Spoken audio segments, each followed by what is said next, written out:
listening to Managing Leadership Anxiety, Yours and Theirs, a podcast offered in partnership with Missio Alliance. Each episode, we discuss internal and relational pressures, how they block effective leadership, and how we can move through them to a greater health. And now your host, Steve Cuss.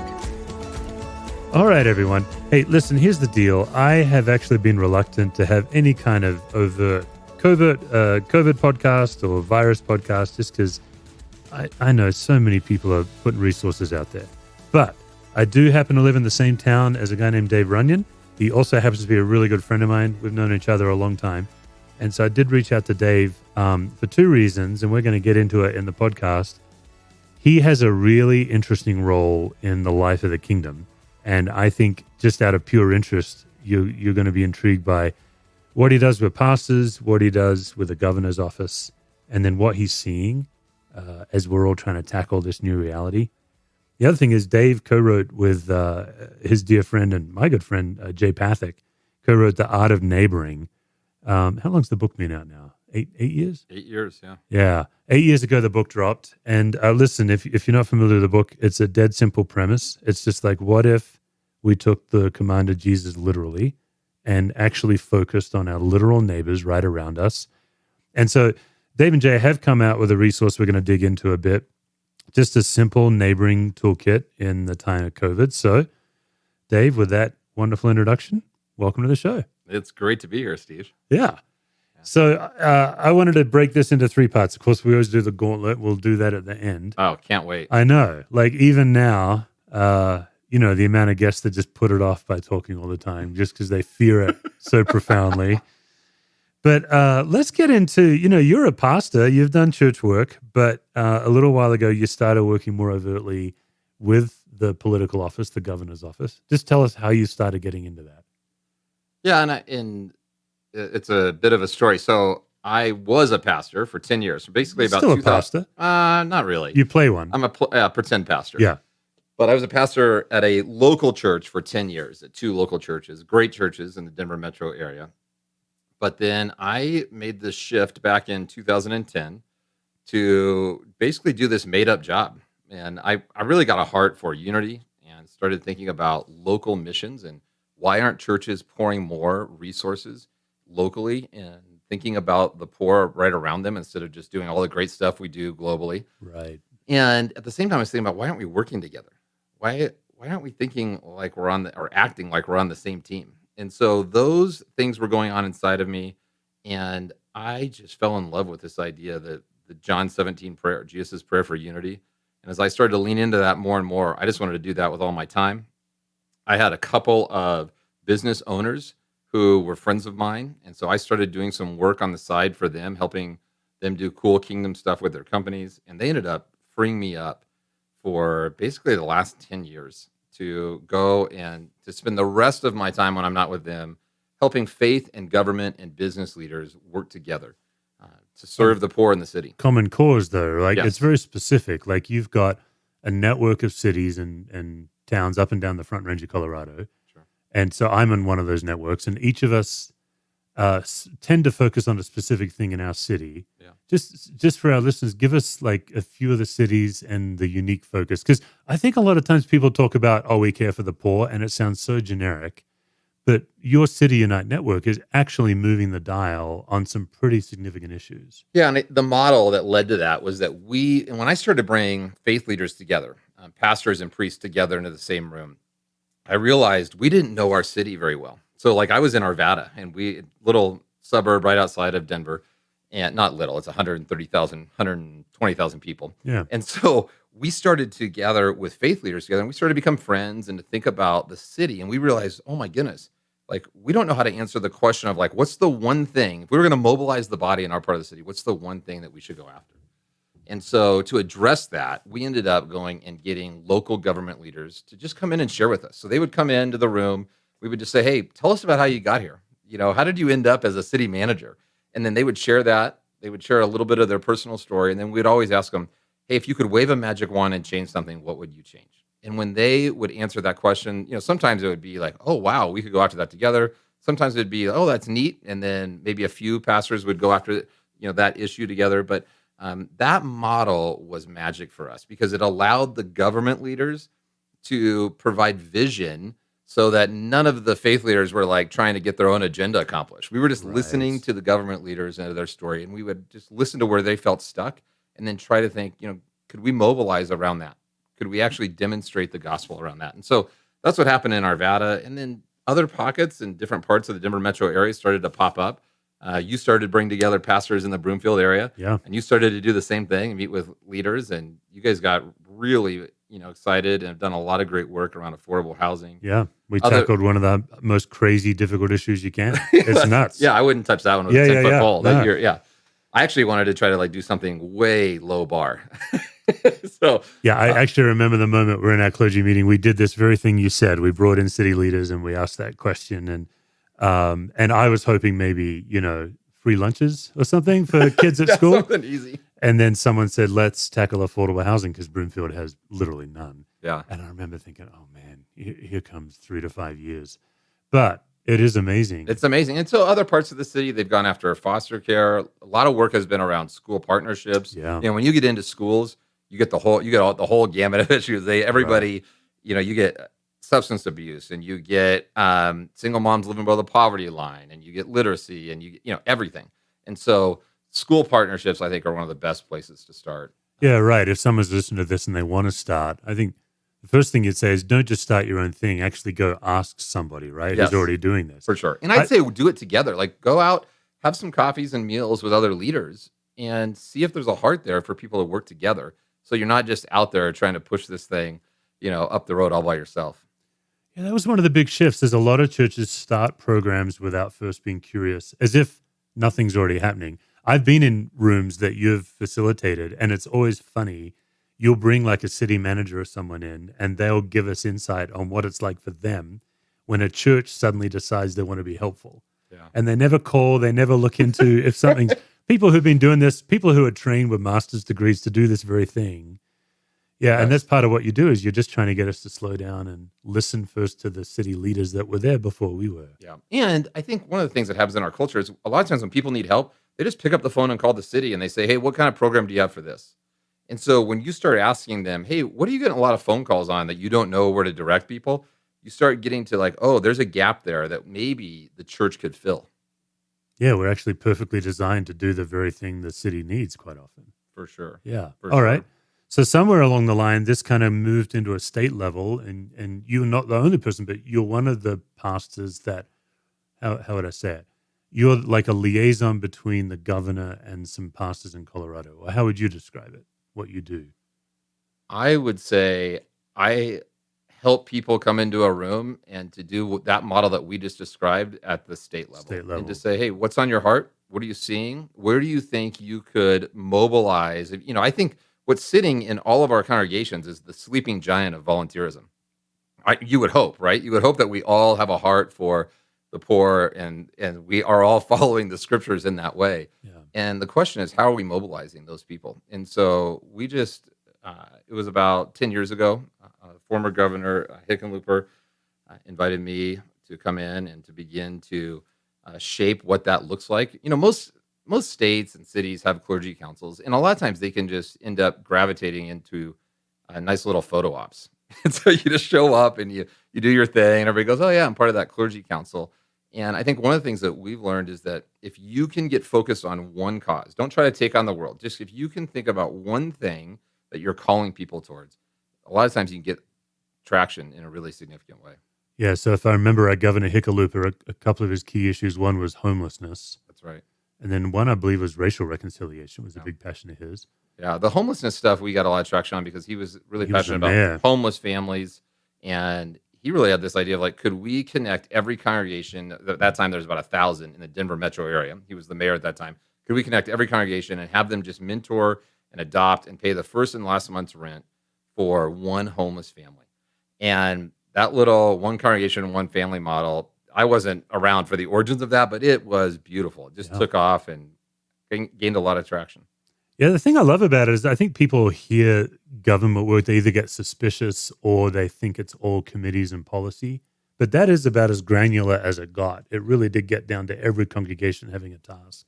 Yeah. Okay, so Governor Polis, a relatively new governor now. Yes. And I believe his passion is justice and It's really around early childhood care. interesting. That's what Okay. makes him tick. I mean, he has done a lot of stuff with getting full day kindergarten for everyone in the state and has pushed a lot of stuff through. So he's got a huge passion for education.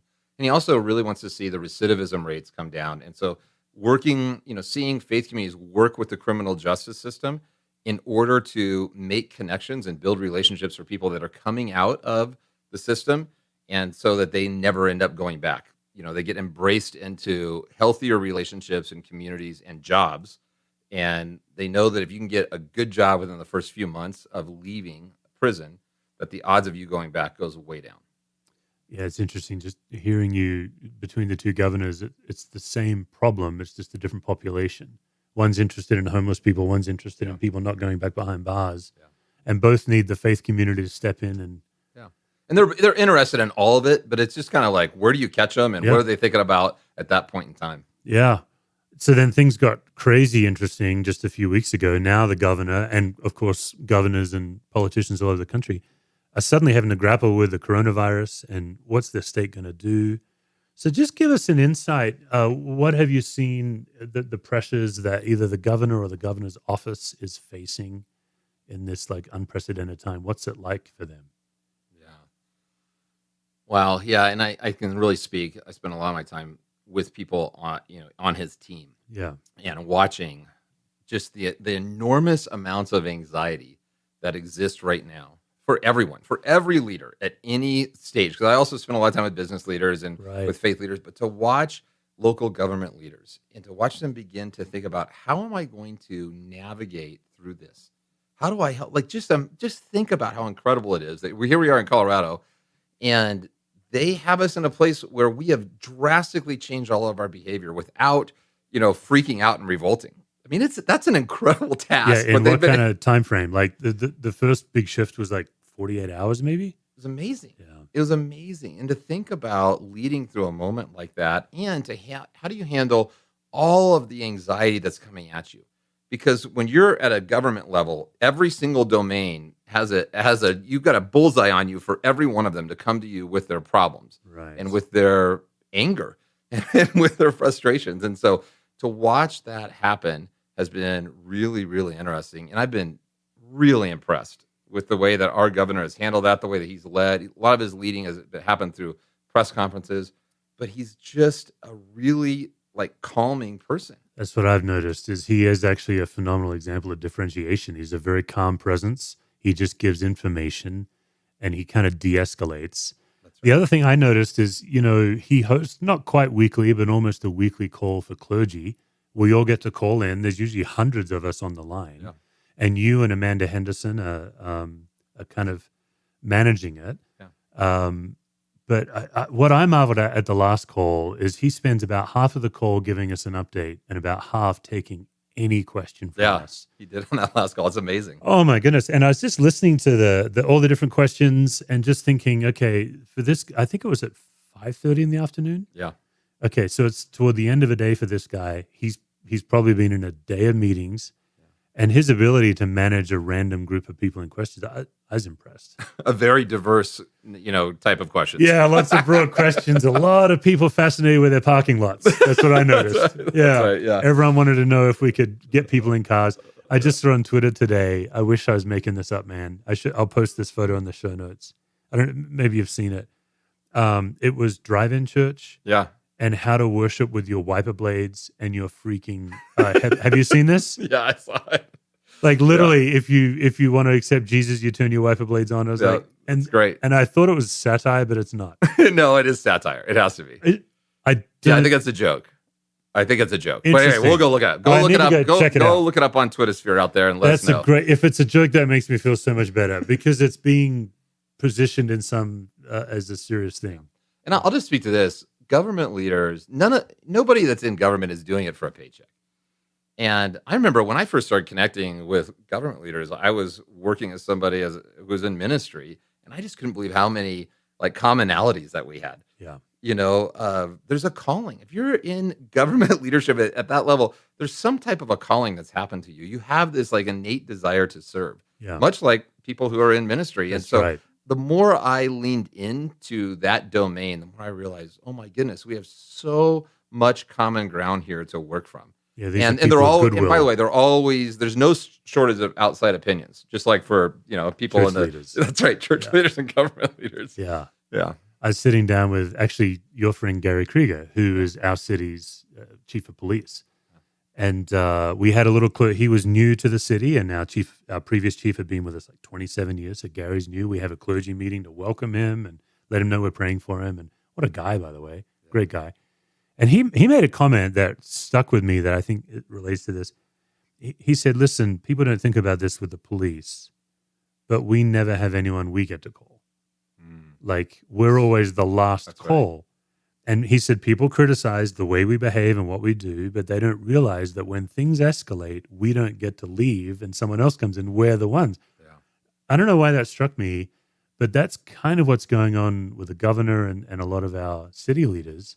That's right. Is they get these calls because no one knows what to do, so they call the city. That's right. And the other thing I've realized with government leaders at almost every level is almost every relationship they have, people are asking them for something that's either on the table or under the table. Yeah, they And want something. I will never forget this, Steve. I was at a Rockies game. I'd known our former mayor in Arvada for a number of years, and we're at a Rockies game together. And this is probably 2.5 years into us spending time together. And he looks at me and he goes, "Hey, just so you know, I'm still waiting for you to ask for something." And I go, "What?" He goes, "Yeah, I just don't have anybody in my life that like isn't that doesn't want a piece of me." And that just hit me of like how lonely that must be to always have to be on guard. And I get it. You can totally understand why Right. you would default into that because almost everyone is asking something from you. And so I've just found and tried to take a posture of just being available and being a friend to people that God's put in authority. And I found that just by doing that, it's created a lot of openness to build some really significant relationships over time. That's good. I've noticed with the whole virus kind of shutdown, my schedule has gotten so out of whack. So something that's been helping me is I'm just choosing a different population of people to pray for every day. So today is medical professionals in our church. And it's easy. I just reach out. How can I pray for you? Then some of them I pray over in person. Like they call in. Some of them just send me their request. Wednesdays has become city leaders. Yeah. And it's just the same, just the reminder that these are good people of goodwill doing the best they can, trying to figure out uncharted territory like the rest of us. Yeah. All right, so you've got one foot in government. You're serving your city. You're serving the state. You've got another foot in business. Let's talk about your church foot. Yeah. So a couple of questions. That's 3 feet, by the way. 3 feet. All right. You're a three-legged stool. That's great. Yeah, you're Mr. Peg. Is Mr. Peg, is that an American reference? That's probably an Australian reference. I have no idea what you're talking But about. why would I ask you about a song either? You're not really someone that's into That's songs. right, I'm not- Mr. Peg is a song. Okay. Jake the Peg with my extra leg. No? I know I'm not really into music that much, but I'm pretty sure none of your listeners know what you're talking about. I right now. believe I'm actually a big deal in the Southern Hemisphere. I believe a handful of my listeners, because we are not an American There's like centric. 5. Your family might know what you're talking about right now. This podcast is actually in like 35 nations. We are not an American centric. Anyway, Jake the Peg, 3 legs.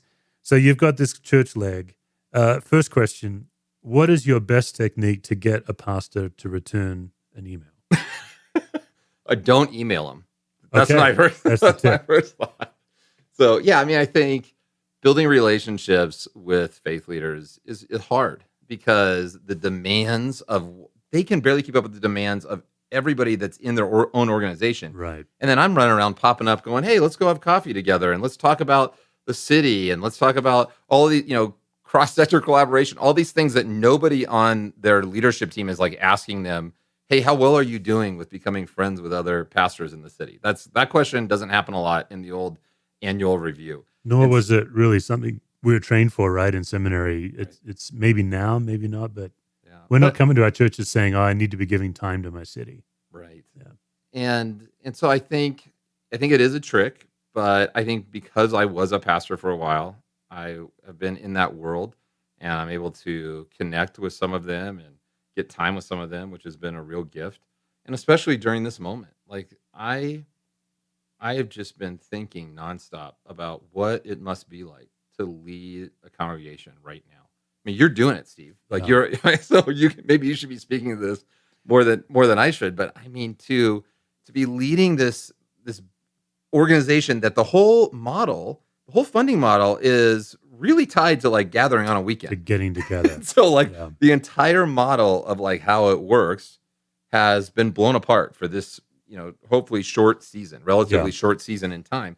Yeah. And so the amount of leadership that it takes for a faith leader to be thinking and leading in these uncertain moments and uncertain future it's really intense. And so I've just tried to reach out to my friends and to the people that I know, especially the people that are right around me, and to ask how they're doing, to ask how they're feeling, to ask what things are coming at them, what's at the top of their plate right now that they need to be taken care of. And I'm encouraged. Like I am really encouraged about how the church and how faith leaders are pivoting as a result of social distancing and as a result of not gathering. I think the church is going to be exercising a lot of muscles that haven't been used a lot, that have almost Yeah. been atrophied. And I'm seeing pastors and priests and faith leaders, they're realizing this is an opportunity to pour into parents and to see Yeah. them pour into their kids. Yeah. Yeah. This is an opportunity to decentralize the church. This is an opportunity to like where all their daily rhythms are all messed up. And so this is a great opportunity to like think about spiritual rhythms and to like introduce new spiritual disciplines into Yeah. people's lives. And so it's a hard time. I don't want to, I don't want to downplay any of that, Right. but I'm really encouraged about some of the ways that faith leaders are already starting to adjust and starting to address things that had been weaknesses. And they're building up the church, the Big C church. They're building up the Big C church in some really profound ways. Yeah, it's interesting you mentioned like equipping parents. I got an email this week from a family in the church, and they said, we're a church that does communion every week. It's part of what we do. And we generally offer communion to anybody, so including kids. And this dad emailed, he's like, you didn't give us enough time to lead our kids through communion. Wow. Because we're doing it all virtually and pre-recorded. And I thought we'd left enough time, but he was basically saying, look, at the age of my kids and the chance to explain and everything, and suddenly you're onto the bread or the cup. It was like, oh yeah, that's really great feedback. Yeah. So I told our video guy this week, I'm like, we're adding like 2 or 3 extra minutes of just silence. We're giving people in a household. And at the same time, Dave, how do we then think of the person who's watching on their own? They don't have kids in the house. They're maybe That's right. single. And so that's been interesting too. Like we are now doing a meet and greet, which I know people always talk about how much they hate the meet and greet. I love the meet and greet. And we're saying, yeah, this is the time to text somebody, right? Like get your phone out and reach somebody through text. There you go. Yeah, the priesthood of the believer stuff that's being lived out is beautiful right It now. is. So what are you finding in your Arvada network? You've got a group of pastors there that you keep in pretty close contact with. Yeah. We've just hopped on a few phone calls just to laugh and just to be together. And we have a lot of pre-existing relationship, so that's been huge. I think crisis always leads to opportunity. And so it's led for opportunity for us to just share best practices and ideas, all like the things that like pastors geek out about and trying to figure out how to pull off their online service, all that stuff. It's been great to create some space where they can really get into the weeds. And they're offering each other space. They're saying, hey, listen, if you don't have a good place to record, Right. come and use my spot. Yeah. And just to see that happen is really, really fun for me. Yeah. Yeah. And trying to figure out, okay, how do you pastor people virtually outside of a church service? That's right. Yeah. I've seen a handful of people online, they like to do the straw man about churches putting too much time into their online service. But most pastors I know are putting just as much or more time into how do we connect with isolated people. That's right. Yes. That's right. And I think a lot of their staffs. So this is one pastor in town that's at a large church. Just looked at me and said, "Oh my goodness, I cannot believe how much of my people's time is geared towards the weekend." And then he said, "Now I get a chance to actually take all of that time and energy that was geared towards the weekend services, Yeah. and now I'm just seeing them like mobilizing out and connecting with people, and they're basically doing like like the old school phone tree. They're doing Right. Zoom trees, Right. and that has been really, really encouraging as well to see." Yeah. It's also, I think all of us get into ministry because our lives were changed and we want to be part of life change. Yeah. and then we have to run a church. It's almost For like sure. it feels to me like running a church is the price you pay to get to be part of Life Change. That's right. And this is an amazing opportunity to go back to like what I would call like old-fashioned Eugene Peterson shepherding. That's right. It's like we have a window here to go back to the basics, and it's really, really pure. Yeah. So that leads us to I think we're now on your fourth leg, which is your neighboring work. No, You know- this leg just came out of the work of helping faith and government Right. and business leaders work together. This was symptomatic of what we were doing there. It's more of a wart. It's more of a ganglion on a leg than a whole extra leg, because it is your neighboring work is the outgrowth of your unity movement, I'd say, right? And so what you've done, and you've been leading this for years now, is this very simple idea of taking the 9 neighbors around you in their houses, and do you know their name? Do you know their hope? And do you know their hurt? Right? Those would be. Is that the way you'd word it as well? Yeah, I would even dumb it down more than that. I would say, do you know their name? And then would you just consider what's the next small step that you could take in order to build a connection with that person, with that family? And so I've just found if you can just like do the small things over a long period of time, I've been shocked at what's happened as a result. And so it's just Right, because no one does it. That's right. It's just taking the next small step. It's moving from that conversation of like, this is embarrassing. I've lived next to you for 3 years and I forgot your name, even though I've met you 3 times. 2, okay, now I'm going to remember their name. And now when I see them, I'm actually going to use their name when I see them.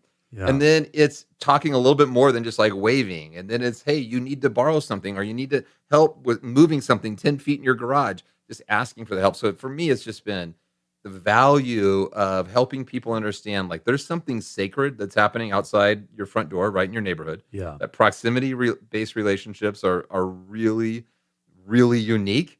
And that if you just take the next small step and then the next small step, you'll wake up one day like I did going, oh my goodness, like this is a whole different way of living. Yeah, your life is actually invested in the well-being of your neighbors. Yeah, I was out for a walk the other day, and Lisa and I try to practice this kind of neighboring as well. And it was interesting, 3 doors down, I won't name the lady, but she wouldn't let me go. I'm coming out, I'm walking right by her house at the end of my walk, and I'm not quite in virus life where I've slowed down. I'm still in efficiency life. I think it was the first week of social isolation, and we were still scrambling, more Zoom meetings than you can imagine that week. And, so my brain was still fast, but she was so desperate just to connect. She's sitting on her front porch. I'm 15 feet away. And it was one of those conversations where I kept trying to land the plane and she kept taking off the runway again. And I'm embarrassed to say it probably took 4 of her relaunching the conversation for me to finally realize, just stop. That's right.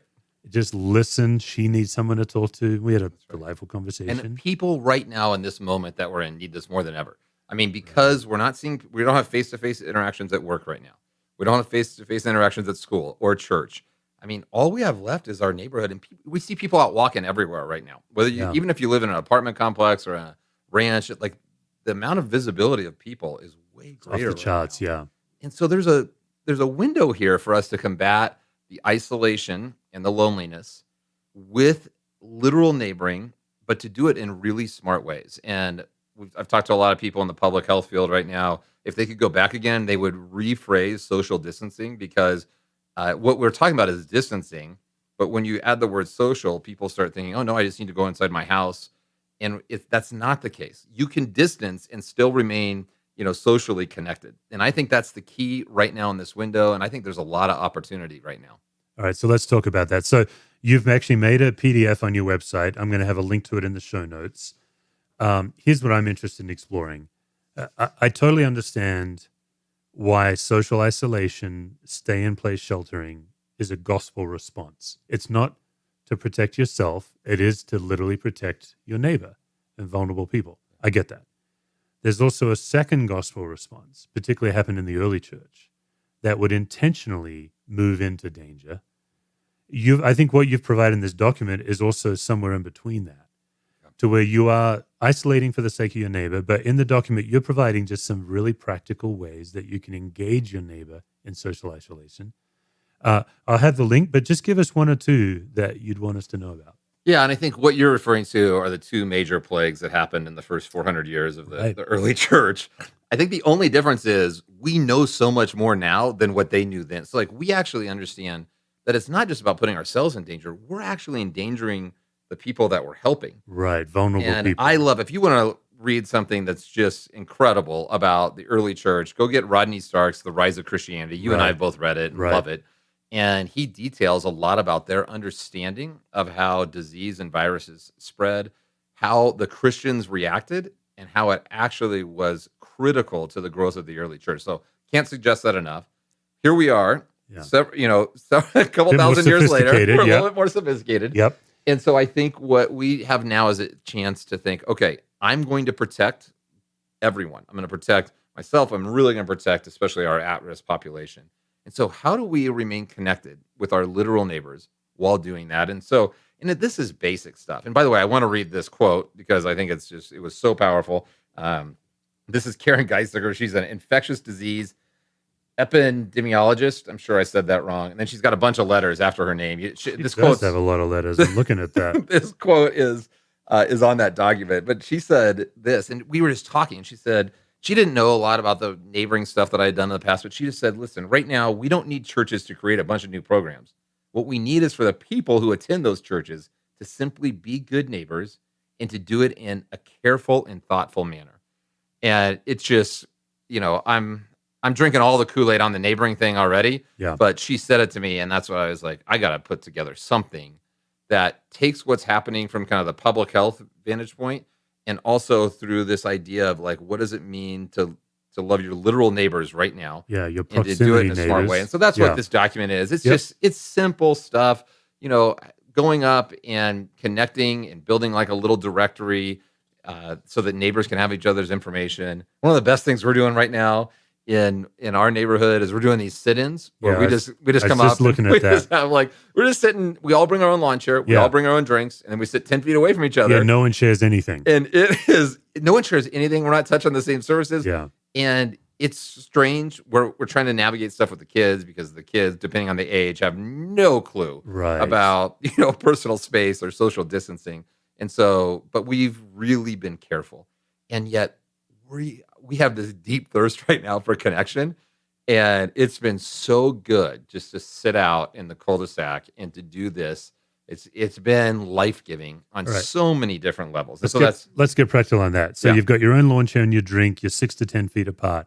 How many neighbors can you be in conversation with at those distances? Like, we've literally had this question in our house because we've thought about doing the same thing. Well, what's happening is it just splinters off into three or four right? couples. And so my wife and I we might be sitting together, and then my neighbor who's single sitting over there 10 feet away. And so you're ending up, but then somebody, says something fairly interesting or brings up something that makes everybody anxious, and then everyone listens. Joins the one conversation. Somebody does their political diatribe for the day, and everybody kind of just tunes into what they're saying. My other question: has anyone ever brought a tambourine? And if they did, what did you do about it? Never. Okay. Have you had a tambourine? I have not had a tambourine in a neighboring party, but I have had a militant tambourine player in a life group before, and they hide it under the couch.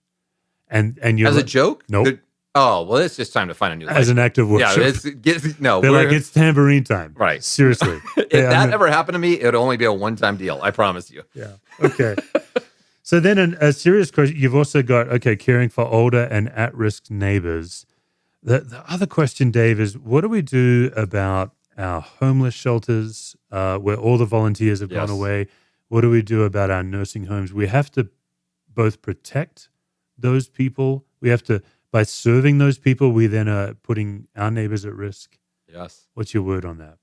Oh, I just was hoping you wouldn't ask me this. This is the hardest question. And when people this is the hardest question for us in the faith community. It's the hardest question right now for our government leaders. Yeah. And we are all saying, listen, you have to do what you feel called to do. Yeah. If you go into the front lines with this, do so and use every precaution possible.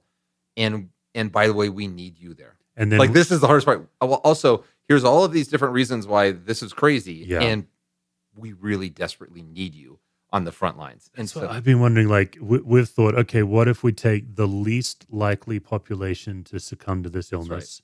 And then what if they agree to fully quarantine as if they had the illness?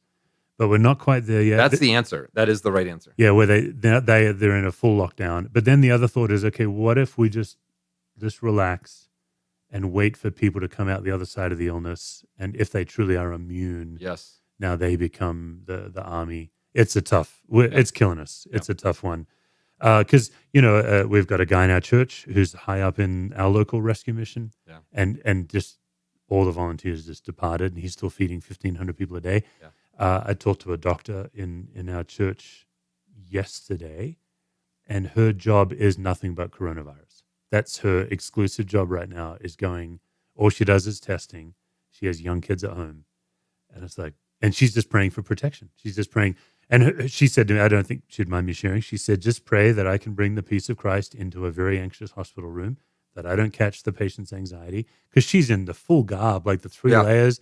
She looks like she's an astronaut, and she's trying to somehow have a human interaction. And then when she gets home, did she clean herself enough to be safe? I can't imagine. And now put yourself in the shoes of government leaders right now, because they're just damned if they do, damned if they don't. So you come to them and you say, hey, listen, what do you think we should do? So you're working at a shelter, right? You're running a shelter, and you say, hey, listen, social distancing rules, our system here. We've got, 2,000 people in this amount of space. How do you want us to do that? Now, if you're government leader, you have to either say, number one, the rules don't apply to you. Yeah. Okay. Which that opens up a whole can of worms. Or number two, petri dish, yeah. Or number two, you have to abide by all the social distancing rules, which means you need to take 1,800 people and put them out on the streets, and in places where the weather's not good.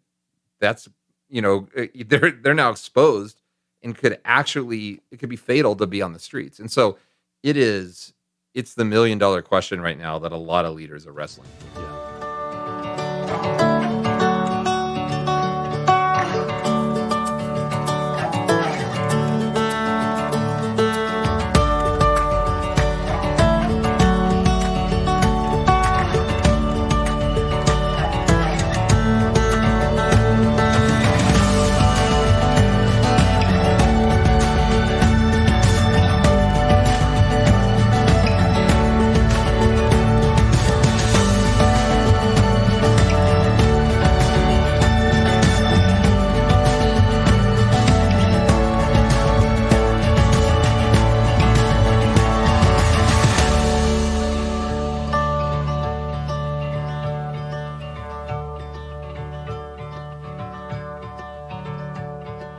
All right, Dave. So, I've noticed over the year and a half, my veteran experience as a podcaster, the amount of guests that postpone the gauntlet, and you're also wanting to postpone it because you want to talk. No, I just have one more thing to say. Yeah, you want to say one, but this is clearly this an would be avoidance. helpful. Yes, I'm avoiding. That's fine. But I think this would actually be helpful. All right. Here's what I've observed about good leaders, especially during this crisis, but just in general. This is just true. You've talked about it a lot in your podcast. Good leaders always slow everything down.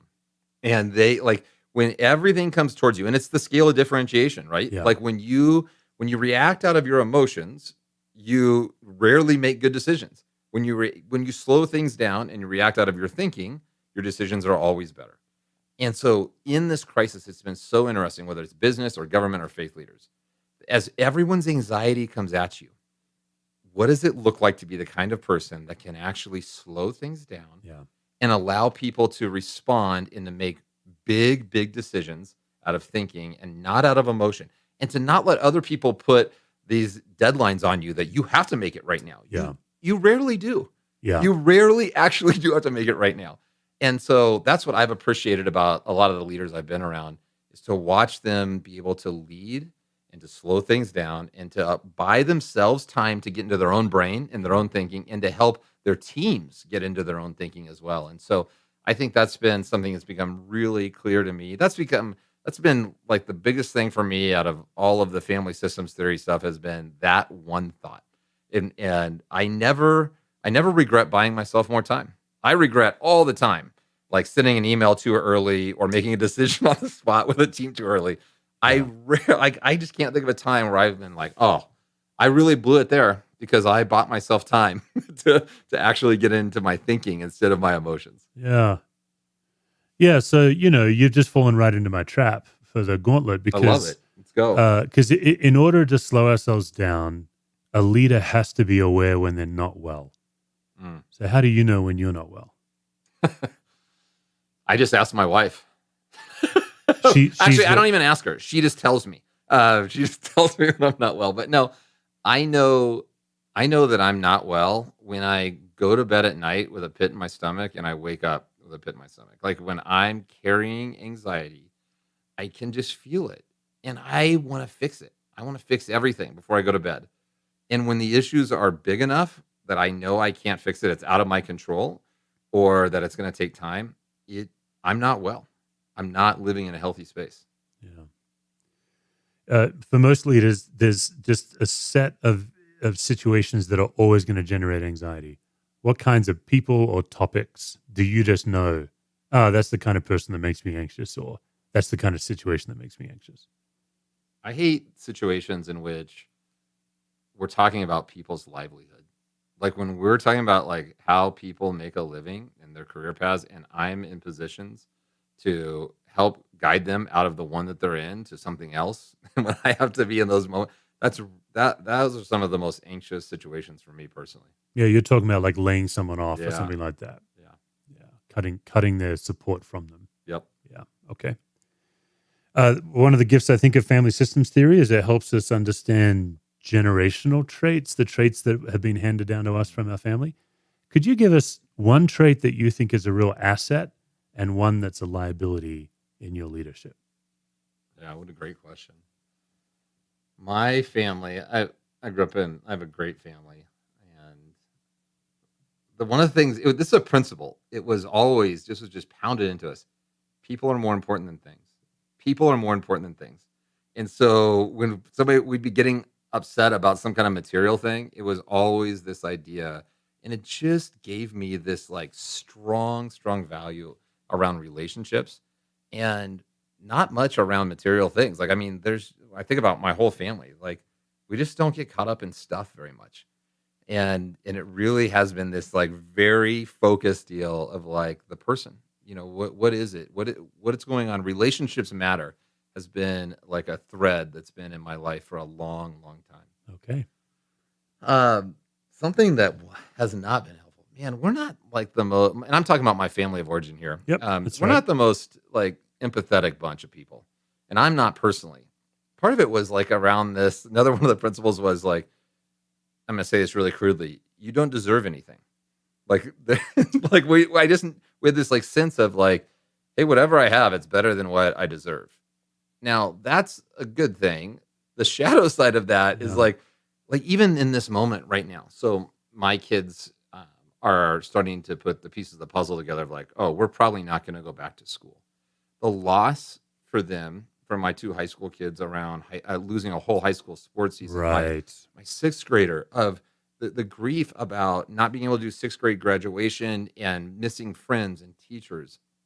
My unfiltered response is the whole world's going through this. There's nothing good that we can do by dwelling on this. Let's just like do the best we can. Like I have like zero natural empathy. I have to try so hard to get there. And so I think that's a trait that I've just learned. And it really it impacts how much I'm able to connect at a heart level with my kids. When I'm just always the one going, hey, like, let's just suck it up. The whole world's going through that. Get over it. Some version of get over it. Yeah. It really diminishes the ability to love your kids. Yeah. I was raised in a get and over my wife. Yeah.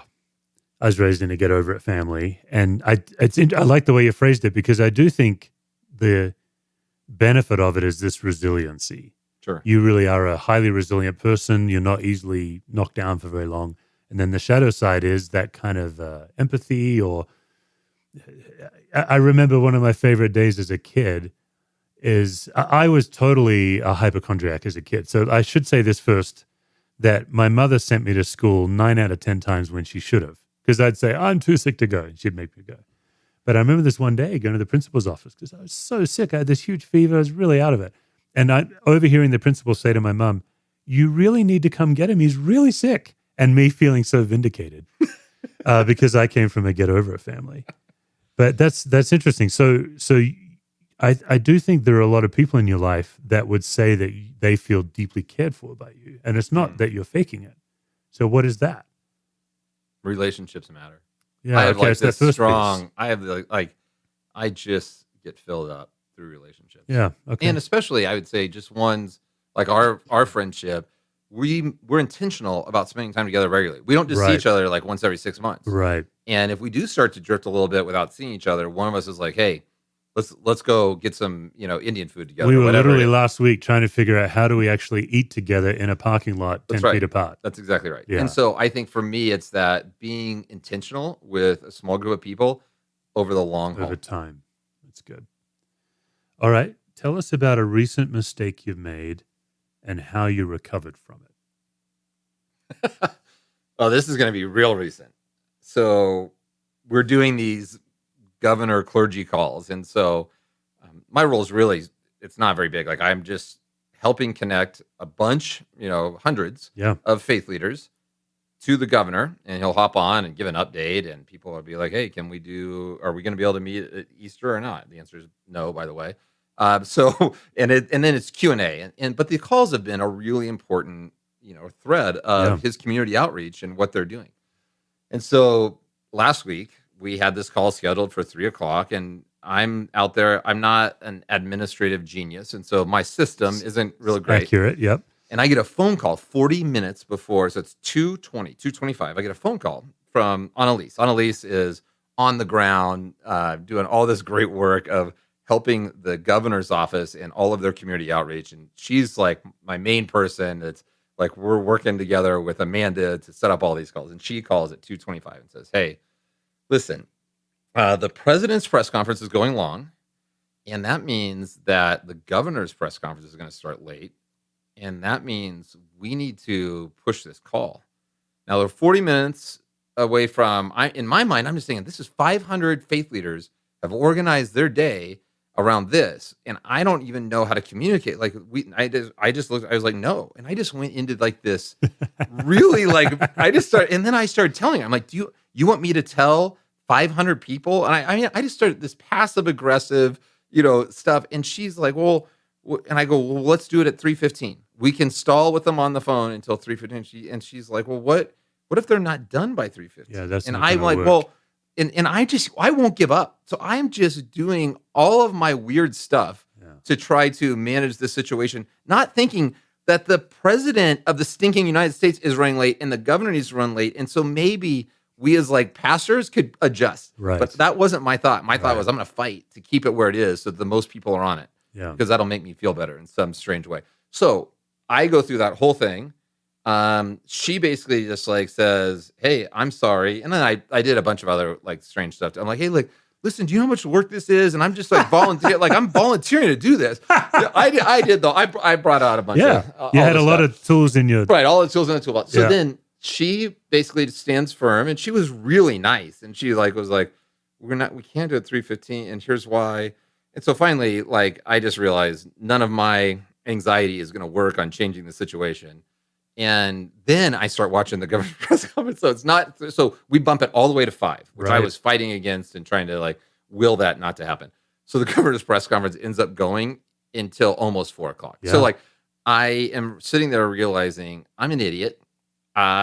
She was 100% right. And I'm really glad that I didn't like try to will this to happen and then create a giant mess. Yeah. Like a total giant mess. It would have just been me and on like the my friend phone. Amanda on the phone, just like stalling Waiting. for 55 minutes. I think he's about to wrap up. All right. So how did you recover from it?